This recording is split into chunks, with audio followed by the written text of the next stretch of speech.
Hi hello வணக்கம், welcome to Velan Grayson அமுதம்மா வீட்டில் இன்றைக்கி என்ன டிஃபன் அப்படின்னா பார்த்தீங்கன்னா சிகப்பு அரிசி புட்டு வந்து நம்ம ஊற வச்சு செய்யலாம்.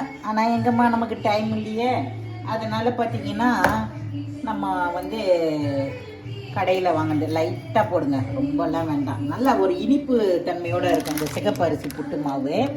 இது நான் வாங்கிட்டு வந்திருந்தேன், ரொம்ப நல்லா இருக்கும். இதெல்லாம் நம்ம விளம்பரம்லாம் கிடையாது. இது என்ன பண்ணணும்னா கொஞ்சம் தண்ணி தெளித்து நல்லா முங்குற அளவுக்கு தண்ணியை ஊற்றி ஊற வச்சுட்டோன்னு வச்சுக்கோங்க. ஒரு ½ அன் ஹவரில் ஊறிடுச்சுன்னா அதை எடுத்து இந்தாங்க சதீஷ்க்கு கொடுங்க.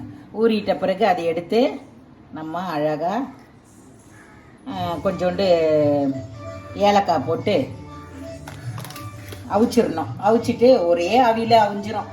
அதுக்கப்புறம் எடுத்து அழகாக சாப்பிட வேண்டியது தான். ரொம்ப சூப்பராக இருக்கும். இதுதான் இன்றைக்கி காலையில் டிஃபனு. அதே மாதிரி மெதுவாக இருக்கும்மா. இது ஜியம். இது வாங்கும்போது அங்கேயும் வாங்கிட்டு வந்தேன். இது கீத்து மாவுக்கு ரொம்ப பிடிக்கும். இலந்த பழம் ஜியம் பாருங்கள். இதெல்லாம் அசாம் ஜாமான், புளிப்பாக இருக்கும். மாசமாக இருக்கிறவங்களுக்கு ரொம்ப பிடிக்கும். இது சின்ன பிள்ளையிலேருந்து பழகினவங்க அசாம் ஜாமான். இது பழகினவங்களுக்கு ரொம்ப பிடிக்கும். இது பாருங்கள், காஞ்ச ஒரு நார்த்தங்காய், காஞ்சது ஒரு மாதிரி புளிப்பு இனிப்பு சுவையோடு இருக்கும். இதுதான் வாங்கிட்டு வந்து வச்சுருக்கேன் கீத்து மாவுக்கு கொடுக்க. இந்த இலந்த பழம் வந்து அது மாதிரி ஒரு ஸ்வீட்டு புளிப்போடு இருக்கும். அதெல்லாம் அசாம் ஜாமான். இதை தான் வாங்கி விரும்பி சாப்பிடுவாங்க. நாளைக்கு கீத்து மாவு வீட்டுக்கு போனாலும் போயிடுவோம், நாளைக்கு அல்லது நாளை கழிச்சு. அதனால் வாங்கி வச்சுருக்கேன்.